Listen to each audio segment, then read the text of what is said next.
नया ब्लड रोज अंगुली से ऐसे काट के एक बूंद डालते भगवान शंकर के ऊपर। ऐसे चिता की भस्म जेवी ऐसे आई, मुट्ठी बांधे खूब भागे जोर से, भूत न पकड़ पावे हमको, भूत न मार पावे। और बस सुन रखा था कि हनुमान जी का नाम लेने से भूत नहीं चढ़ता, तो चिता की राख हाथ में लेके भूत पिशाच निकट नहीं आवे, महावीर जब नाम सुनावे, जय जय जय हनुमान गोसाई कृपा करो, आंख मूंद के भागे वहां। और घर पहुंचकर चक्रधर जी ने सांस ली और भगवान शिव पर वो चिता की भस्म चढ़ाई। बड़े भाई जब दूसरे दिन अभिषेक करने गए तो देखा शिवलिंग पर राख चढ़ी हुई है। उन्होंने तुरंत अनुमान लगा लिया कि पहले खून की बूंदें चढ़ाता था, यही राख चढ़ाया होगा। उसी समय एक साधु द्वार पर आया।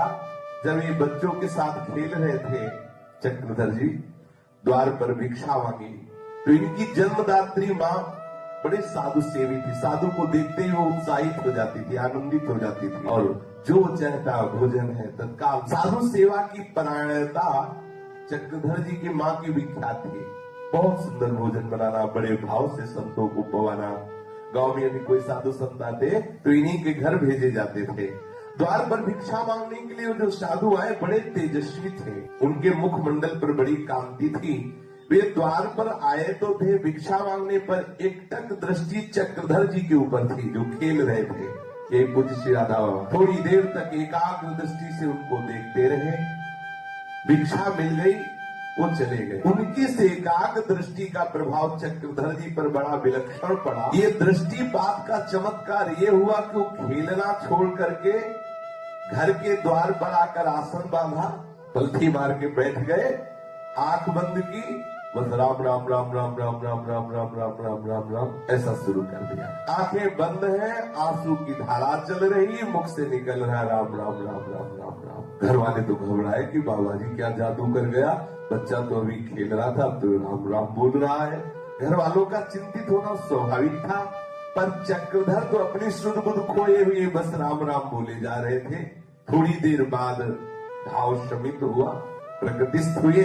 उन महासिद्ध साधु ने अपना पावन दर्शन देकर इस कोमल हृदय पर भगवत भक्ति का अमोघ प्रभाव डाल दिया। ये जीवन अब यहाँ से प्रतिपल बढ़ता ही चला गया भगवत मार्ग में। चक्रधर बचपन में पाठशाला तो जाते, पर पढ़ना अच्छा न लगता। ये पढ़ो वो पढ़ो, चुपचाप वो सोचते कि बैठ के अगर एकांत मिले और राम राम राम राम रटते तो अच्छा है।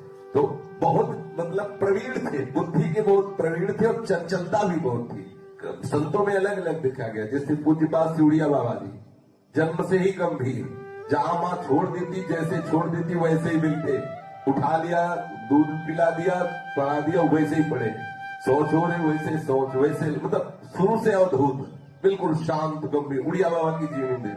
और ये महाराज चंचलता की मूर्ति और बहुत प्रवीण। विचार किया यार पढ़ाई से कैसे बचा जा सकता है, सोचा कि भूत का फॉर्म कर लेते हैं कि भूत आता है तो हम कह देंगे कि अब स्कूल नहीं जाएंगे, देखो स्कूल जाने से भूत आता है तो बच जाएंगे पढ़ाई लिखाई से। बस उनको यही बात समझ में आई कि भूत का नाटक करने से बचा जा सकता है।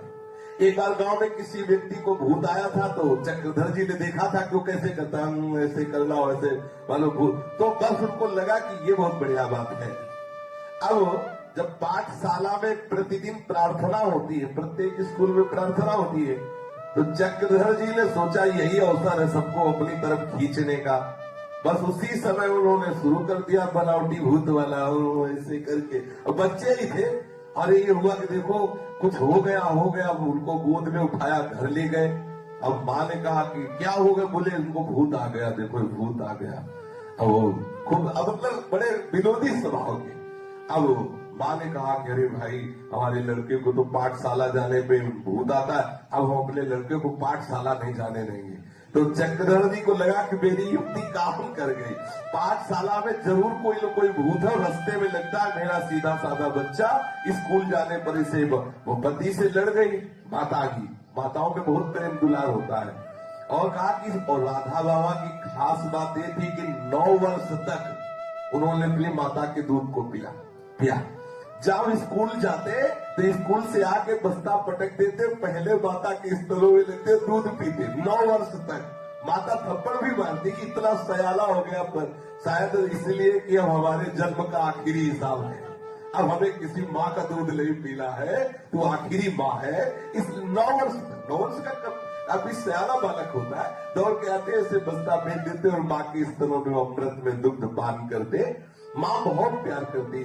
चक्रधर जी को कह दिया कि हमारा बच्चा अब स्कूल नहीं जाएगा, वहां भूत लगता है। देखो बाबा ने पूरा वैसे ही फेर में निकाल के पूरा वैसे कि हाँ भूत आ गया। चक्रधर जी के मन में रामलीला देखने का बड़ा चाव रहता। गांवों में रामलीला होती है। आश्विन मास के शुक्ल पक्ष में विजयादशमी का पर्व आया करता है। इस अवसर पर गांव के बाहर श्री रामलीला हुआ करती थी।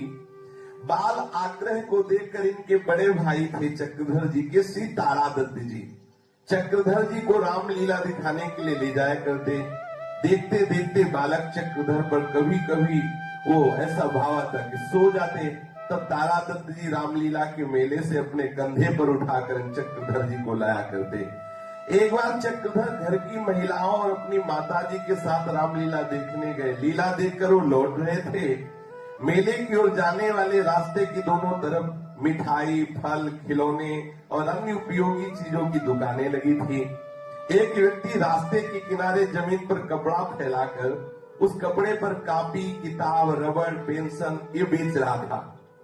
चक्रधर जी को लगा कि अगर एक रबड़ और पेंसिल मिल जाती तो बढ़िया था। कांधे पे मां के बैठे थे, तो उनको लगा कि भगवान से प्रार्थना करने पर बात बन जाती है। अभी छोटी अवस्था ही है। प्रार्थना करते, हे भगवान मेरी प्रार्थना सुन लो, ये मेरी माँ मुझे रबड़ और पेंसिल खरीद के दे दे। भगवान से कांधे पे बैठे माँ की प्रार्थना कर रहे हैं।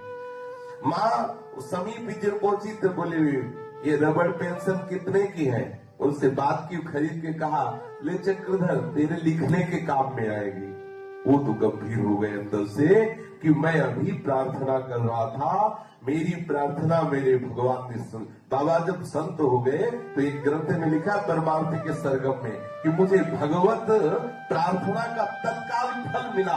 बच्चेपन में उसी समय से मुझे विश्वास दृढ़ होता चला गया कि मेरी बात भगवान सुन रहे हैं। ये ही रबड़ पेंसिल मिली, बस उनके हृदय में बात आ गई कि देखो मेरी बात, मेरी प्रार्थना भगवान ने सुनी और मुझे रबड़ पेंसिल दी। अब वो अंदर ही अंदर भगवान से अपनापन, अंदर ही अंदर प्रभु से मानसिक पूजा, प्रभु से मानसिक बातें, प्रभु का मानसिक स्मरण। बहुत नटखट स्वभाव भी था। एक दिन ये खेत के बगल से निकले, गांव में बड़े बड़े सुंदर खेत हैं, गन्ने के होते, गन्ने की खेती। गांव में बाल भोग चाय वाय का थोड़ी होता है, ऐसे ही निकल गए खूब। वहां तो इस समय जैसे है ना, जगह जगह आप कंदे के अलाव लगे मिलेंगे, आलू और शकरकंद की उसमें किसानों की, और गन्ने का रस बाल्टी में निकाला, 1 लीटर दही और सब चक्का अलग, यार टी चाय इतनी पिए, बाल भोग हो गया। तो चक्रधर जी की आयु 8 वर्ष की होगी। बगल से निकले, बहुत सुंदर गन्ने के पेड़ होते हैं, देख के लगता है कि मतलब हाँ। तो उनके मन में आया कि तोड़ा जाए। एक मन में आया कि कोई देख लेगा, तो बोले नहीं तोड़ा जाए। फिर मन में आया क्यों, तुम्हारी तो है नहीं, तो तुम क्यों तोड़ने की बात करो। मन ने विवेक पर हावी करके और तोड़वा लिया, गन्ना तोड़ा लिया। अब चक्रधर जी उस गन्ने को तो दूसरे के हृदय जल रहा है, मैंने क्यों तोड़ा, ये दूसरे का खेत है, मैंने क्यों लिया, ऐसा मुझे नहीं करना चाहिए। जब मेरी वस्तु नहीं है तो नहीं लेना चाहिए। अगर उस खेत वाले से मैं पूछ लेता तो था, लेकिन मन ने विवेक पर ऐसा बल लगाया कि विवेक काम नहीं किया और गन्ना बहुत अंदर ही अंदर। छोटे बच्चे हैं, देखो ये संत स्वभाव है। अगर शास्त्र विरुद्ध आचरण हो जाए, आपके हृदय में जलन न हो, तो जान लेना आपका अंतःकरण बहुत अपवित्र है। अब दूसरे दिन फिर एक चने के खेत से निकले। जब हरे हरे पेड़ों में जो चने लगे होते हैं ना, बड़ा स्वाद आता है चबाने में। वो गांव में खेत, तो जब देखा चक्रधर जी ने, तो मन ने कहा कि हाँ आप चने उखाड़े जाए। फिर पूछा है क्या तुम्हारी चीज है जो उखाड़ी जाए? मन ने जवाब दिया नहीं। फिर अंदर से प्रश्न हुआ, जिसकी ये वस्तु है क्या उससे पूछ करके लिया? मन ने कहा नहीं। मन ने पुनः कहा कि जिसकी वस्तु उसके बिना पूछे उसकी वस्तु ले लेना, एक ऐसी क्रिया हो रही है, ये काम किस रूप में गिना जाए? ये सब क्या मेरे से हो? कभी गन्ना तोड़ लेना, कभी किसी के खेत से चना ले लेना। बहुत हृदय में पश्चाताप हुआ और उसी समय नियम लिया कि जीवन में मैं किसी की वस्तु नहीं लूंगा, अगर कभी ऐसा अवसर आया तो पूछूंगा, बिना पूछे मैं किसी भी तरह से किसी की वस्तु नहीं लूंगा। बाल्यावस्था में ही बाबा ने ऐसा नियम लिया। सन 1920 ईस्वी की बात है कि चक्रधर की आयु 7 वर्ष की। पाठशाला पढ़ने जाया करते थे। पाठशाला में एक पीरियड ड्रिल, शारीरिक व्यायाम का हुआ करता था। ड्रिल हाँ, शारीरिक व्यायाम का हुआ करता था। इस पीरियड में पाठशाला के विद्यार्थी एक पंक्ति में खड़े करवाए जाते थे। पंक्तिबद्ध विद्यार्थियों से मार्च करवाया जाता था। बहुत बड़ी बड़ी आयु के विद्यार्थी पंक्ति में खड़े होते। ऊंचाई की दृष्टि से चक्रधर लगभग सबसे छोटे थे और प्रायः पंक्ति के अंतिम छोर पर उनको खड़ा होना पड़ता था। उस समय धोती, अब पंडित के घर में तो धोती ढीली ढाली रहती। मार्च करते समय धोती छूटती तो बार बार संभालते, बार बार बांधते। ड्रिल मास्टर्स प्रायः कहा करते थे, अरे पंडित ठीक से धोती संभाल ले। तो बाबा बच्चे ही थे, वो ज्यादा समय धोती संभालने में ही लगता। ड्रिल मास्टर साहब के कहने पर वो कुछ तो अपनी धोती संभालते थे और कुछ अपने हाथ से धोती पकड़े पकड़े ड्रिल किया करते थे। एक बार पाठशाला में खेल प्रतियोगिता हुई। ऊंची कूद, लंबी कूद, दौड़, ये आदि आदि, लॉन्ग जंप और हाई जंप ऐसा अनेक प्रतियोगिताओं में चक्रधर ने अपना नाम लिखवाया, परंतु प्रत्येक बार हार गए क्योंकि छोटे थे और सब बड़े बड़े विद्यार्थी थे, बड़ी आयु के विद्यार्थी थे, जिनकी शरीर की ऊंचाई और शरीर की शक्ति थी चक्रधर से बहुत अधिक। वो विद्यार्थी में सफल हुए और उन विद्यार्थियों को मेडल मिला, तमगा नीले फीते में ऐसे लगा। अब ये छोटे बालक थे, इनके मन में आई कि अगर हमारे भी तमगा लगता तो अच्छा है। हमारे शरीर तो है नहीं कि हम उतनी दौड़ भाग कर सके, हम भगवान से प्रार्थना करते हैं। ये देखो संतों के जीवन में शुरू से होता है, हम भगवान से प्रार्थना करते हैं। भगवान चाहे तो क्या नहीं कर सकते? क्या एक तमगा भगवान हमको नहीं दिला सकते? और ऐसे महापुरुष बने कि पूरा विश्व इनके चरणों में झुका। ये तमगा तभी मिल सकता है जब प्रतियोगिता में सफल हो, लेकिन मैं प्रतियोगिता में तो सफल हो नहीं सकता।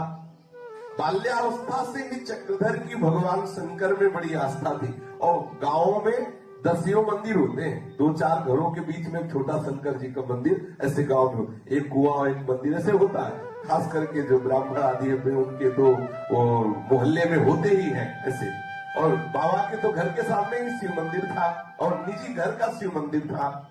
ये भगवान शंकर की प्रार्थना की कि आप आशुतोष है, आप कृपा करें मुझे तमगा मिले। बच्चे ही थे, ऐसी भावना की। भगवान शिव मेरी विनती सुने, मेरी मनोकामना पूर्ण करे। तो विनती करते करते उनके मन में एक आवाज उठी, तुम गीत सुनाओ, तुम गीत सुनाओ। ऐसा चक्रधर को भगवान शिव की मानो प्रेरणा हुई हो। उन्हें ये बात जच गई कि अंदर से भगवान शिव कहे तुम गीत सुनाओ। वो अपनी बड़ी भाभी जी के पास गए और कहने लगे, भाभी भाभी तुम मुझे गीत सिखा दो। भाभी जी ने कहा, गीत तो स्त्रियां गाती हैं, तुझे गीत से क्या मिलेगा, तू गीत सीख कर क्या करेगा। उन्होंने कहा, ये सब बातें तुम मत पूछो, केवल मुझे एक गीत सिखा दो। चक्रधर के आग्रह को देखकर उनकी बड़ी भाभी ने उस स्त्री धर्म शिक्षा पत्रिका में 2 गीत उनको याद करा दिए। भाभी जी स्त्री धर्म शिक्षा नामक पत्रिका मंगवाया करती थी। भाभी जी ने पत्रिका को अंक दे दिया जिसमें 2 गीत थे। उसने इन दोनों गीतों को कंठस्थ कर लिया चक्रधर जी ने। अगले दिन पाठशाला में विद्यार्थियों की सभा होने वाली थी। इसी सभा में प्रतियोगिता में सफल विद्यार्थियों को पारितोषिक मिलने वाला था। चक्रधर ने सोचा कि अब ऊंचाई और दौड़ कूद ये सब हो गया, अब अंदर से भगवान शिव की प्रेरणा हुई कि गीत गाओ। तो इस प्रतियोगिता में गीत गाऊंगा तो उससे मुझे तमगा मिल जाएगा। उस विद्यार्थियों की सभा होगी तो उसमें गीत सुनाऊंगा। वो बहुत पीछे बैठे, उनके मन में गीत सुनाने की भावना बार बार उठ रही थी, पर वो अपनी भावनाओं को व्यक्त करने का साहस नहीं कर पा रहे थे।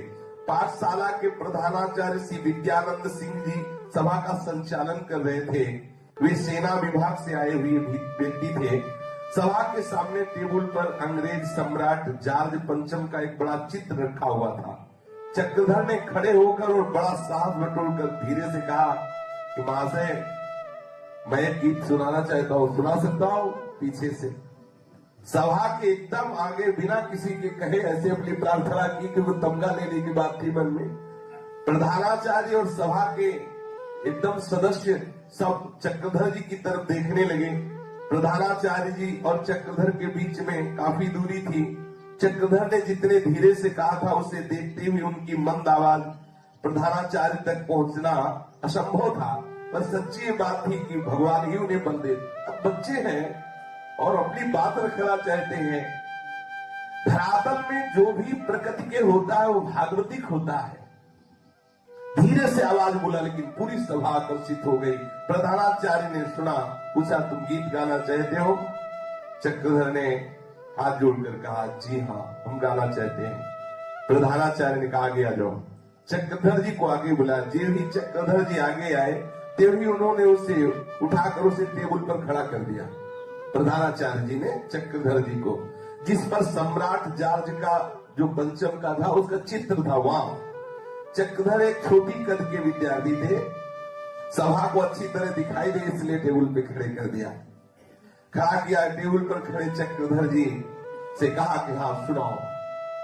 उन्होंने एक अपनी भावी से पद याद किया था, सुध लीजिए प्रभु क्यों विसारा हमें, सुध लीजिए प्रभु क्यों विसारा हमें। यही था उस गीत की प्रथम पंक्ति, यही थी जो चक्रधर जी ने गाया। पूरा पद याद नहीं।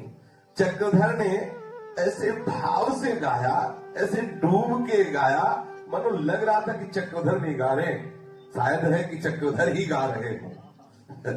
पूरा वातावरण आनंद से मगन हो रहा है। छोटा सा बालक, सुध लीजिए प्रभु क्यों विसारा हमें, ऐसे गान कर रहे। चक्रधर के कंठ से मानो भगवान गा रहे हो। सारा वातावरण आनंदित और सब चक्रधर से आकर्षित हो रहे हैं। सारे विद्यार्थी, सारे अध्यापक, सबके हृदय में चक्रधर के प्रति एक विशेष आकर्षण। गीत सुनकर प्रधानाचार्य की आंखों में आंसू भर आए, क्योंकि गीत ही ऐसे था, सुध लीजिए प्रभु क्यों विसारा हमें। गीत के समाप्त होने पर खड़े हो गए और चक्रधर जी को हृदय से लगाया और घोषणा कर दी कि पारितोषिक वितरण का कार्यक्रम आरंभ होने के पहले ही मैं सबसे पहला पुरस्कार, जो ऊंचाई कूदाई सबका सबसे पहला पुरस्कार मैं इस बालक को प्रदान करता हूं। प्रधानाचार्य जी ने, ये देखो, भगवान की प्रार्थना की थी कि मेरे भी तमगा लगे, तो भगवान ने ऐसा घोषणा कर दी। एक बड़ा सुंदर तमगा जो नीले फीते पे बंधा और स्वर्ण का पानी फिरा हुआ, वो कमीज में लटकते हुए ऐसे ऐसे लगा दिया।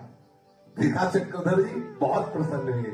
उनके हृदय में और शिव भक्ति बढ़ी। भगवान शंकर की कृपा से मैंने पहला अनुभव पेंशन और रबर, दूसरा अनुभव इस तमगा का। चक्रधर जी के हृदय में बहुत ही कृतज्ञता प्रकट हो रही भगवान के प्रति। बार बार विनती कर रहे कि प्रभु आप मुझे इतना प्यार करते हैं, हमारे इतने मनोरथ पूर्ण करते हैं। प्रधानाचार्य ने पूछा क्या और भी कोई गीत आता है? चक्रधर ने कहा हाँ एक और आता है। फिर उन्होंने दूसरा गीत सुनाया जो भाभी से याद किया था। सभा के बाद सहपाठियों से चक्रधर को बहुत सराहना मिली। प्रत्येक विद्यार्थी पर सराहना करता, इतना सुंदर गान कर लेते हो, हम लोगों को तो पता ही नहीं था। घर आकर चक्रधर ने तमगा अपनी माँ को दिखाया। पुत्र की सफलता और प्रसन्नता को देखकर माँ हृदय से चक्रधर को लगा लिया। एक प्रसंग छात्रवृत्ति को लेकर है। सरकार की ओर से श्रेष्ठ विद्यार्थी को छात्रवृत्ति मिलने वाली थी। श्रेष्ठ विद्यार्थी वही कहलाता था जो परीक्षा में सर्वाधिक अंक प्राप्त करे। चक्रधर छात्रवृत्ति पाना चाहते थे, पर उनके लिए समस्या थी कि गणित में वो किसी प्रकार से भी पास नहीं हो सकते थे। गणित ज्यादा काम नहीं करती थी, गणित पर अत्यधिक कमजोर थे। उनको तो एक ही उपाय था, भगवान शंकर। तुरंत उन्होंने भगवान शंकर से अर्जी लगाई कि इस बार गणित में हमें पास कर दो। गणित में प्रार्थना करते ही मन में बात आई कि अपने भाई से गणित के 10-12 प्रश्न पूछ लो, उन्हीं में से कोई एक ऐसा प्रश्न होगा जो तुम्हें वहां पूछा जाएगा तुम उसमें पास हो जाओगे। ऐसी अंदर प्रेरणा हुई। बस वो अपने बड़े भाई से बोले कि देखो तुम 9-10 प्रश्न जो है वो हमें सिखा दो। उनका गणित के 9-10 प्रकार के सवाल, 9-10 के प्रश्न पत्रों को हाथ में लेकर 9-10 साल के जितने थे, 9-10 साल के, सब में से बार बार सुंदर सुंदर प्रश्न निकाल के बड़े भाई ने उनको समझाया कि देखो ये गणित का सवाल ऐसे लगता है, ऐसे हल होता है।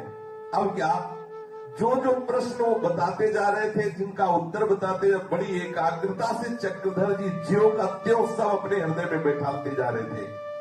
उनके हर्ष की सीमा नहीं। उसने सारे प्रश्न हल कर दिए। परीक्षा में चक्रधर पूर्ण सफल रहे। सरकार की ओर से उन्हें छात्रवृत्ति मिली।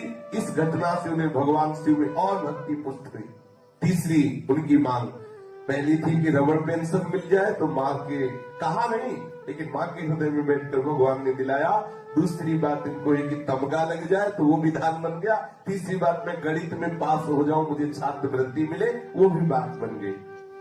पाठशाला में पहले ABC के नाम से हुआ करती थी। कक्षा C में उत्तीर्ण होकर कक्षा B में जाना होता था और कक्षा B से कक्षा A में। गणित छोड़कर अन्य सभी विषयों में चक्रधर बड़े अच्छे थे। सभी विषयों में वो बड़े अच्छे अंक लाते थे। बस गणित में अत्यधिक कमजोर होने के कारण अनुत्तीर्ण रहते थे। भले गणित में अनुत्तीर्ण होते, पर अन्य विषयों में अच्छे अंकों से उत्तीर्ण होने के कारण पाठशाला के प्रधानाध्यापक चक्रधर जी को प्रोन्नति देकर अगली कक्षा में चढ़ा देते। अब पाठशाला की अंतिम कक्षा में उत्तीर्ण होने के लिए सभी विषयों में कम से कम 33% अंक लाना आवश्यक था। चक्रधर को लगा कि मैं अब अवश्य ही अनुत्तीर्ण फेल हो जाऊंगा। फिर उन्होंने भगवान शिव से प्रार्थना प्रारंभ की कि गणित में मेरे कम से कम 33% अंक आ जाए। आप ध्यान देकर इसमें चिंतन कीजिए कि बाल्यावस्था से हर बात बनाने के लिए केवल प्रभु का आश्रय है। यह है महापुरुषों की जीवनी। भगवान शिव से प्रार्थना की कि मुझे पास होने के लिए कम से कम 33% अंक अवश्य आ जाए। ऐसा होता है, जो स्कूल में एक मास्टर थे, उनमें जरा सी गलती हो जाए तो बहुत मारते थे, बांस की छड़ी होती थी। तो जिस दिन होता कि आज वो मास्टर सुनेंगे, तो उस दिन होता था कि हनुमान जी तुम्हें 5 रुपया का प्रसाद पिटाई। ऐसा अगर पिटाई से बच जाते थे तो बस पक्का विश्वास हो जाता था कि हनुमान, ऐसा बच्चापन में होता है कि ऐसा वो अपने ठाकुर बना लिए जाते हैं। तो उन्होंने प्रार्थना की कि 33% अंक अवश्य आ जाए। भगवान शिव की कृपा से उनकी बात बन गई। परीक्षा में गणित के अंदर 33% अंक मिले। चक्रधर जी उत्तीर्ण हुए। इससे भगवान शिव पर और विश्वास बढ़ा। सबसे ज्यादा भगवान शिव के प्रति समर्पण का भाव तब बढ़ा। सन 1924 की बात है। गांव में कथावाचक आए हुए थे। कथा के प्रवाह में वो कह रहे थे, सादर शिव कहूं शीस चढ़ाए, एक एक के कोटि न पाए। जो रावण भगवान शिव की आराधना में अपनी गर्दन काट के रखता था, बड़ा विचित्र सेवक था भगवान शिव का। गर्दन काट के भगवान शिव के लिए रखता था। ये बड़े भाव से सुन रहे थे चक्रधर जी कि शिव को प्रसन्न करने के लिए रावण ने अपनी गर्दन काट काट करके भगवान शंकर को चढ़ाया। शिव उपासना की बात सुनकर जम गई कि भगवान को प्रसन्न करने के लिए बहुत सुंदर उपाय है, कितनी विचित्र मति है। शिव अर्चना की बड़ी प्रेरणा मिली और उन्होंने विचार किया कि रावण तो अपनी गर्दन काटकर भगवान शिव के ऊपर चढ़ा दिया, पर मेरे में तो इतनी सामर्थ्य नहीं कि मैं गर्दन काट के चढ़ा पाऊं। अगर काटूं भी तो चढ़ा नहीं पाऊंगा, क्योंकि गर्दन काट के अपनी चढ़ाना कोई वो आम थोड़ी तोड़ के चढ़ाना है। चाकू रखते ही बेहोश हो जाओगे। वो तो रावण भगवत पार्षद है, कोई साधारण थोड़ी है। जय विजय ही तो है। यहाँ अगर कहा भी जाए कि गर्दन काट के सिर में चढ़ा दी जाए तो चढ़ाने वाला दूसरा ही हो तो भले चढ़ जाए, तो यहाँ चाकू रखते ही काम हो जाएगा, अपने आप लुढ़क जाओगे। बोले तो ये बात बनेगी नहीं। चक्रधर अर्थात राधा बाबा ने विचार किया कि मस्तक चढ़ाने वाली बात तो हम कर नहीं सकते, लेकिन खून तो चढ़ा सकते हैं। भगवान शंकर में खून तो चढ़ा सकते हैं। खून चढ़ाने वाली बात उनको जम गई।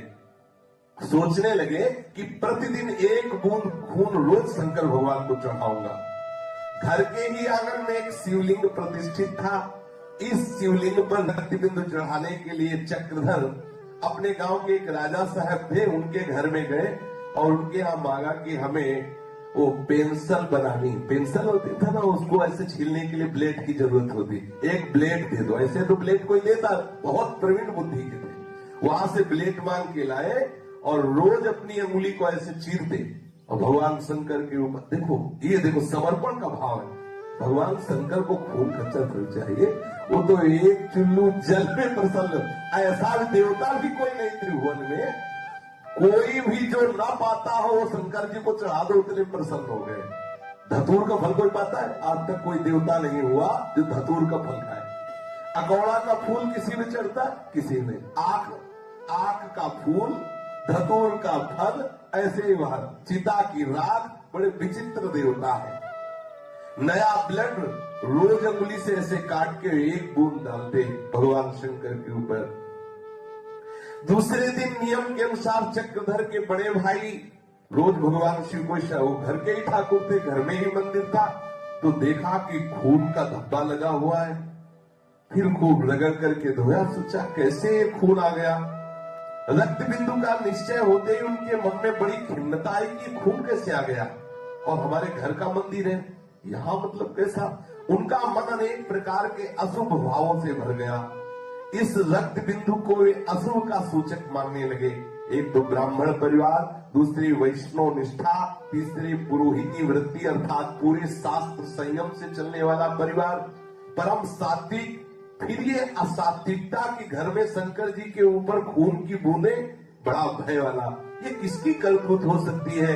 कौन ऐसा है जो भगवान शिव के मस्तक पर ही खून चढ़ा रहा है? बड़े भाई ने उस लाल खून के धब्बे को अच्छे से धोया, भगवान शिव से प्रार्थना की कि पता नहीं क्या गलती हो रही है, ऐसा क्यों हो रहा है। अगले दिन फिर चक्रधर जी ने चुपचाप भगवान शिव के मस्तक पर अंगुली काटकर ऐसे खून चढ़ाया। अब तो शिव भक्त रावण के को आदर्श मानकर इनकी उपासना शुरू थी। अब अपने निश्चय अनुसार कार्य करो, बड़े प्रसन्न होते कि हमको भी भगवान शंकर मिलेंगे और प्रसन्न होंगे, क्योंकि रावण ने गर्दन चढ़ाई थी तो भगवान प्रसन्न हुए थे। अगले दिन फिर उनके बड़े भाई गए तो देखा फिर कई बूंदें खून की पड़ी हुई। बहुत हृदय में उनको दुख हुआ। अब उनका हृदय में लगता कि आखिरकार हो क्या रहा है, ये कैसे, कौन सी घटना घट रही है। बड़े भाई बड़े दुखित मन से उस रक्त बिंदु को पुनः स्वच्छ किया, भगवान शिव से फिर क्षमा याचना की। तीसरे दिन भी यही बात। अब बड़े भाई को इतना दुख हुआ कि वो झुलाए शुद्ध वाणी में घर के लोगों के सामने खिन्नता प्रकट करते हुए कहने लगे कि कोई बड़ा अनिष्ट होने वाला है। रोज भगवान शंकर पर खून की बूंदें, हम लोग सब वैष्णव हैं, ये कैसी अपवित्रता, भगवान शिव के ऊपर खून की बूंदें कहां से आती हैं। बड़े भाई किसी काम से राजा साहब के घर गए और वहां भी चर्चा करने लगे, पता नहीं क्या अनिष्ट होने वाला है कि हमारे घर के ठाकुर जो शंकर जी, उनके ऊपर रोज खून की बूंदें मिलती है।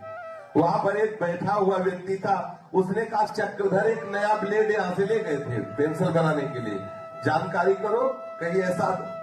ब्लेड देने की बात आते ही बड़े भाई ने कहा आज से 3-4 दिन पहले ही ये खून की बूंदें शुरू, बोले उसी दिन तो ले गया था ब्लेड चक्रधर के लिए।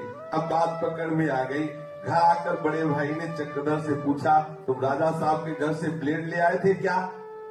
उनके द्वारा हाँ कहे जाने पर बड़े भाई उनकी अंगुलियों को देखने लगे तो सब अंगुलियां छिली हुई थी, ऐसे चीर। आप सोचो निष्ठा, इसमें निष्ठा की बात है ना।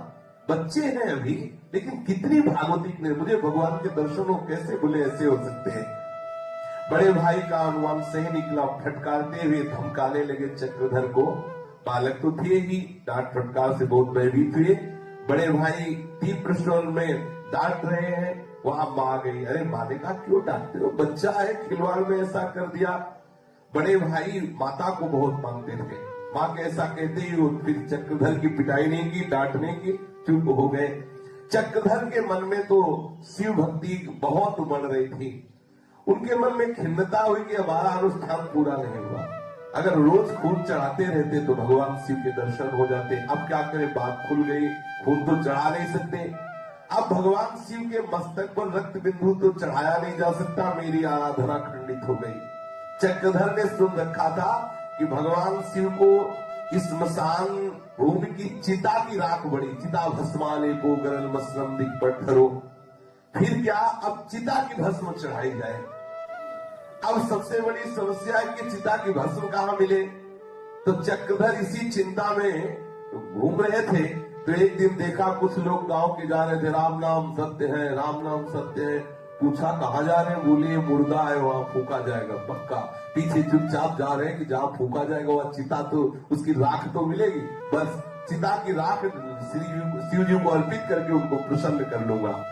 पीछे पीछे चुपचाप चक्रधर जी गए और जहां शव जलाया जाता है वहां का स्थान देखे आए, यहाँ शव जलाया जाता है। और भागते हुए घर आ गए, जिससे कोई ये न जान पाए कि ये कहाँ गए थे। अब सोचो, महापुरुष की जीवनी में देखो, एक बालक है, चेष्टा क्या है। और यहाँ छोटे छोटे बालकों की चेष्टा होती, खेलना कूदना। आने में बड़ी शीघ्रता की, फिर भी देरी हो गई। माँ ने डांटते हुए पूछा, देरी कर। वो तुरंत उस बात को घुमाते हुए माँ को फुसला करके दूसरी बात में, वो बातें ही नहीं। ऐसा दूसरे दिन अकेले बड़े प्रसन्न मन से उस स्थान की ओर जा रहे। आप चिता की राख लाएंगे और भगवान शिव पर चढ़ाएंगे। जहां उस शव का दाह हुआ था, चक्रधर का मन बहुत अधिक डरा हुआ था। वो यही सोच रहे थे कि हमने सुना है कि स्मशान भूमि में भूत भी रहते हैं, ऐसा ना हो कि हम जी हुई चिता की राख ले, भूत हम पे सवार हो जाए। अब बच्चे ही तो है, भूत कहीं ऐसा ना हो कि मेरा पीछा कर ले। अब भगवान शिव को रिझाना है तो चिता की राख लेनी ही है। दोनों बातें रखनी कि चिता की राख भी लेनी है, इस स्मशान में भूत रहता है, वो भूत हमारे ऊपर चढ़े ना। मैं तो भगवान शिव की उपासना के लिए चिता भस्म लाने जा रहा हूं, तो क्या भगवान शिव मेरी रक्षा नहीं करेंगे भूत से? ऐसा मन में बात आई। भूत के भय से मन बड़ा आतंकित था, पर शिवोपासना करने के लिए प्रबल भावना थी कि चिता की राख चढ़ानी ही चढ़ानी है भगवान शंकर पर। डरते डरते चक्रधर जी चिता की भस्म लेने के लिए स्मशान पहुंचे। पहले ही देख गए थे कि वहां चिता जलाई गई है। अब राख की तरफ हाथ बढ़ा रहे हो, आसपास देखते जा रहे, भूत तो नहीं ऊपर आ रहा हमारे बच्चे। ये प्रतिक्षण बड़ी भयावनी चिंता है कि इधर हम राख में हाथ लगाए, उधर भूत आके हमारे ऊपर बैठ जाए तो ये ठीक नहीं होगा। फिर तो जीवन से हाथ ही धोना पड़ेगा। तो शंकर जी मिलके फिर क्या होगा?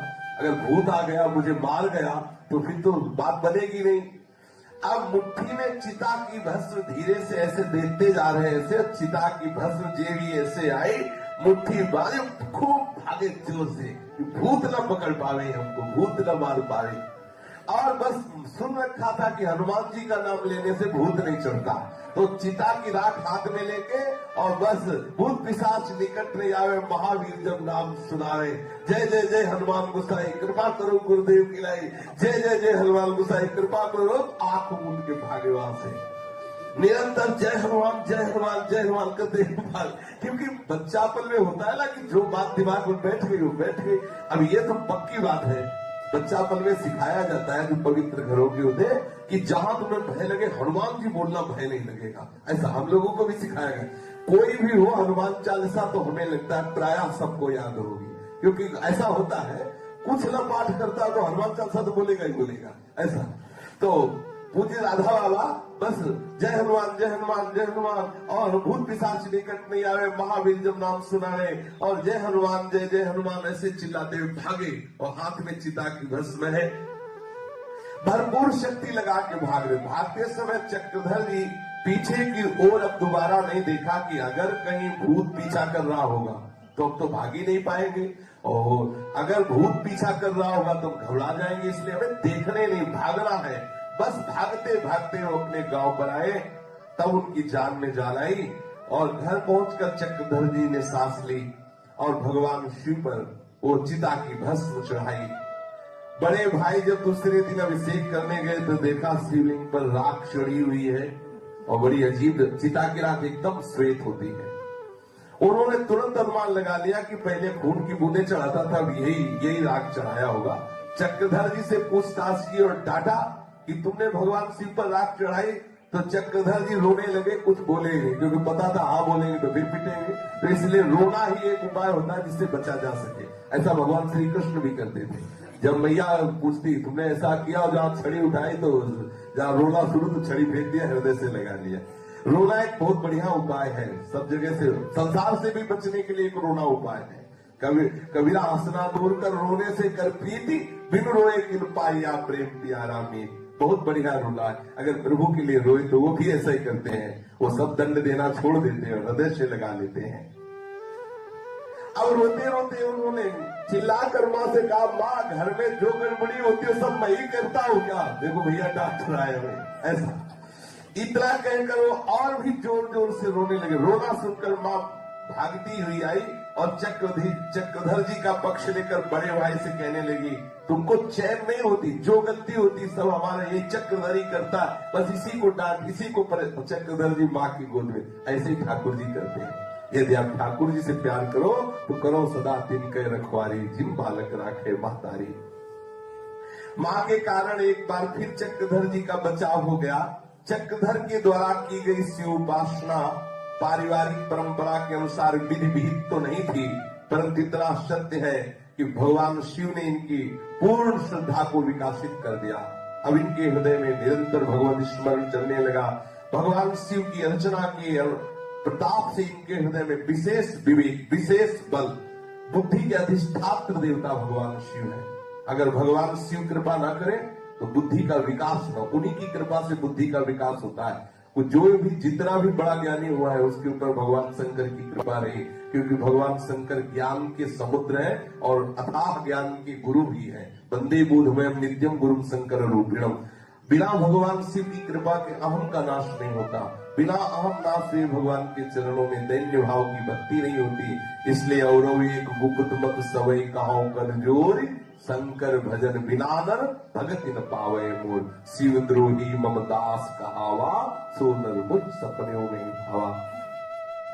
परिस्थिति शांत हुई। अवसर पाकर बड़े भाई ने चक्रधर को फिर प्यार पूर्वक समझाया कि देखो अपने लोग वैष्णव हैं, भगवान शिव को ये सब नहीं चाहिए। वो तो इतने करुणामय, प्रणाम मात्र से रिझ जाते हैं, एक चुल्लू जल से रिझ जाते हैं, एक पुष्प से रिझ जाते हैं। तुम स्तुति करो, वंदना करो, प्रणाम करो, जल चढ़ाओ, ये क्या तुम्हारे मन में आ गया? खून चढ़ाते हो, चिता की भस्म चढ़ाते हो। वैष्णव जन है, सात्विक भावना से भगवान शिव की उपासना करो। ऐसा चक्रधर जी को शिक्षा दी। प्यार से दी हुई शिक्षा का प्रभाव पड़ा। जीवन भर उन्होंने अपने इस भाई को याद रखा कि कभी मुझे सात्विकता से विलंब कोई पूजा पद्धति स्वीकार नहीं करनी। गांव के जो सनातन धर्मी जन होते हैं उनमें सत्यनारायण कथा की प्रथा है ही। तो माँ बहुत प्यार करती थी बाबा से, इसलिए बाबा को एक दिन व्रत रखवाती थी। वैसे तो सत्यनारायण की कथा स्वयं सुनती है और व्रत रखती। कभी कभी बाबा को कहती आज पूर्णिमा है, तुझे व्रत रखना है, तुझे ही कथा सुननी है। तो पूरे बाबा बड़े उत्साहित रहते व्रत रखने में। पूर्णिमा का व्रत रहते, पूरे परिवार में खूब उत्साहित होकर के सत्यनारायण भगवान की कथा की जाती। चक्रधर पूर्णिमा को व्रत रखते, सारे दिन उपवास करते। यदि बिना जल पिए काम चल जाता तो ऐसे रह लेते। अगर कहीं विकलता होती तो एक बार मीठा जल अर्थात शरबत पी लेते, बच्चापन में ही। संध्या के समय कथा होती, भगवान श्री शालिग्राम जी का विधि पूर्वक पूजन होता, नैवेद्य के रूप में पंचामृत फल आदि श्री ठाकुर जी को अर्पित किया जाता और उनके आराध्य देव थे सीताराम जी, इसलिए भगवान सीताराम जी की आरती होती। उपवास करने के कारण चक्रधर को अर्चना पूजा सब आगे बैठ के करनी होती। उस समय श्री शालिग्राम शिला चक्रधर के लिए शिला नहीं, वो भाव से देखते तो उसमें साक्षात प्रभु दिखाई देते। बाल्यावस्था से ही ऐसी उनको अनुभूति होती। आरती करते समय उनके दिव्य भावों से आपूरित उनका मुखार बिंद दिखाई देता।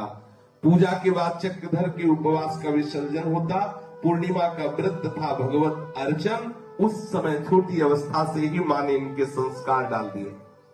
बचपन में जब कोई मनोनुकूल बात ना हो तो बालक रूठ जाता है, ऐसा स्वभाव था बाबा का भी। जहां कोई मनोनुकूल बात ना होती तो रूठ, और बड़े जिद्दी स्वभाव के, मन के अनुसार काम ना हुआ तो बस रूठ गए और जिद करने लगे। यदि मन में कोई बात ठान ली तो होनी ही है, अब चाहे जैसे हो, ऐसा स्वभाव था। ठान लिया और ठान लिया। जब चक्रधर लगभग 12 वर्ष के थे तब अपने घर पर किसी बात पर रूठ गए। मनाने के अनेक प्रयत्न हुए, सब विफल हुए।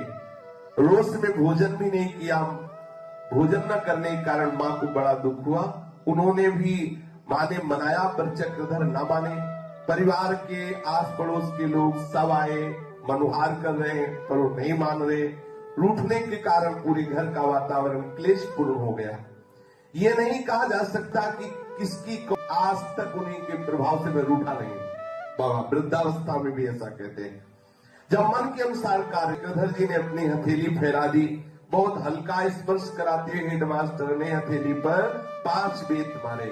इसके बाद धमकाते हुए बोले कि कभी धृष्टता नहीं करनी चाहिए, कभी बड़ों की आज्ञा का उल्लंघन नहीं करना चाहिए। यदि ऐसा करोगे तो हम स्कूल से नाम कटवा देंगे। वे ही हेडमास्टर एक बार छात्रावास के द्वार पर खड़े थे। वे क्यों खड़े थे पता नहीं। उसी समय चक्रधर जी उनके पास आए। उन्होंने चक्रधर से पूछा, क्या तुम मेरे साथ चल सकते हो? चक्रधर ने तुरंत कहा हाँ और उनके साथ चल दिए। वे रूपकला संकीर्तन मंडल में गए। वहां साप्ताहिक संकीर्तन हुआ करता था। इनके पहुंचने पर जिसने कीर्तन करवाया वो बहुत जमा नहीं। हेडमास्टर साहब ने चक्रधर से पूछा, क्या तुम हरिनाम संकीर्तन करवा सकते हो यहाँ? चक्रधर ने विनम्र शब्दों में कहा, थोड़ा बहुत तो करा ही सकता हूँ, क्योंकि घर में कीर्तन होता रहता था, वैष्णव परिवार था। चक्रधर से अनुकूल उत्तर पाकर हेडमास्टर साहब ने सबके समक्ष कहा कि अब मेरे विद्यालय का एक छात्र भगवान नाम कीर्तन कराएगा। कीर्तन कराने के लिए चक्रधर सामने आए और उसने सभी उपस्थित लोगों से निवेदन किया कि मैं जैसे जैसे कहूं वैसे वैसे आपको बोलना है। मैं जितना जितना कहूं उतना उतना ही आपको बोलना है। जो लोग स्वर में स्वर नहीं मिला सके उनसे प्रार्थना है कि मन ही मन भगवान नाम कीर्तन करें, लेकिन मेरे साथ न बोले, क्योंकि स्वर भंग होने पर बात नहीं बनेगी। ऐसे लोग यदि मौन रहकर मन ही मन कीर्तन करेंगे तो मेरा विशेष सहयोग करेंगे और मुझे विशेष अच्छा लगेगा और बहुत सुंदर प्रभावोत्पादक कीर्तन होगा। ऐसा पूज्य चक्रधर जी ने सबसे कहा। इतना कहकर चक्रधर जी ने बड़ी मस्ती से झूमते हुए कीर्तन करवाया।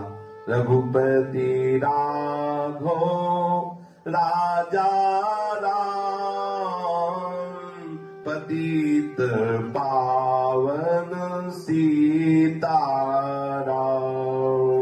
रघुपति राघव राजा राम पतित पावन सीताराम। रघुपति राघव राजा राम पतित पावन सीताराम।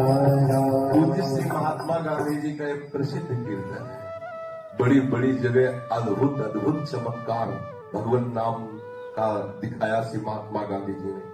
ये जो अंग्रेज लोग जानते भी नहीं कि भगवान नाम क्या होता है, उनकी सभा में खुला छाती जाके भारतीय महात्मा ने दिखा दिया। महात्मा गांधी बहुत बड़े भगवान नाम जापक, भगवान निष्ठ महापुरुष, दिखा दिया कि भगवान नाम में कितना चमत्कार होता है। एक कोई ऑफिसर आया था, उसने कहा सीधे गोली मारो। ये कौन है? महात्मा गांधी, जो हमारे मतलब विधान के प्रतिकूल चेष्टा करता है, संविधान बनाता है। डायर दो, क्या नाम था उसका, है जनरल डायर जो भी हो। तो महात्मा गांधी जी ने जब ये बात सुना तो सुबह वो गए उसके ऑफिस में, एक हाथ में गीता ऐसे वस्त्र डाले हुए, जो उसने सामने से देखा कि बिल्कुल वैसी आकृति जैसे सुन रखा, निर्भय होकर महात्मा गांधी गए और कहा, सुना है कि तुम ऐसा निर्णय करते हो कि महात्मा गांधी को गोली मार दिया जाए, तो हम सोचते हैं आपको प्रयास क्यों करना पड़े, हम आपके ऑफिस में आए हैं, आप हमें गोली मार दीजिए। जे भी महात्मा गांधी को उसके होश उड़ गए। गोली मारने की तो बात जाने तो जैसे यंत्र खड़ा रहे, उसकी सामर्थ्य नहीं थी कुछ बोल सके। महात्मा गांधी ही बोलकर वापस चले, कोई कुछ नहीं, कुछ नहीं। ये भगवान नाम की अपार सामर्थ्य। चक्रधर बाबा ने बड़ा सुंदर कीर्तन 25 मिनट तक ये करवाया। सुंदर भाव में डूबे हुए सभा बंध गया। चक्रधर जी ने देखा कि हेडमास्टर साहब के कपोलों से आंसुओं की धारा बह रही है। हेडमास्टर साहब ये भक्त स्वरूप चक्रधर को बड़ा आश्चर्य हुआ कि जो 5 वेद मारे थे वही आज रो रहे। कहा तो विद्यालय का वो कठोर इनका दंड विधान, और कहा भगवान नाम में इतनी प्रीति, इतना हृदय कोमल। संकीर्तन के बाद हेड मास्टर ने चक्रधर जी को हृदय से लगाया और चक्रधर जी से पूछा, चक्रधर क्या तुम प्रति सप्ताह थोड़ी देर के लिए कीर्तन में आ सकते हो?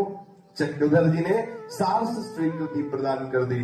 फिर तो प्रति सप्ताह रूप कला संकीर्तन मंडल में हेड मास्टर साहब के साथ चक्रधर जी जाने लगे। इतना ही नहीं, चक्रधर के प्रति हेड मास्टर का संपूर्ण वात्सल्य बढ़, जैसे अपना पुत्र ऐसा प्यार करने लगे पूज्य श्री राधा बाबा के प्रति। क्योंकि जो भगवान नाम जापक है, जो भगवत कृपा पात्र है, जा पर कृपा राम की हुई, ता पर कृपा करे सब कोई। शेष चर्चा आगे। श्री राधा वल्लभ लाल की जय।